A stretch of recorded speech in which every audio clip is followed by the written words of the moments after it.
Welcome to Penrose Learning, where we make understanding easy. You start by stopping power and positioning the MacBook or Apple keyboard face up on a flat surface.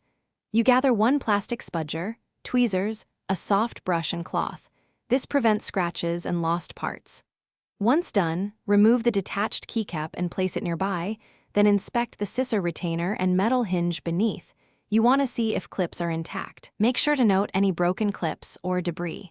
This determines if a simple reattach will work or replacement is required. You now focus on the mid-step, seating the retainer. First, align the scissor retainer so its small arms match the grooves in the keyboard frame. This ensures natural motion later. Next, position the metal hinge tabs into their mating slots and gently press the hinge flat until you feel a small click. This secures the mechanism.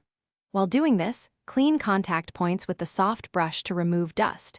Without fits, you avoid bent clips and ensure the key will pivot correctly. You finish by placing the keycap centered over the secured retainer and hinge. Align logos or markings so orientation is correct. Press evenly with moderate force from the center outward and feel for a definite snap. That snap means clips engaged.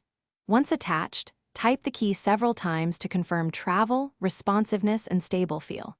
If the key is still loose or won't click, check the retainer for a hairline crack or debris. If damaged, you'll need a replacement retainer.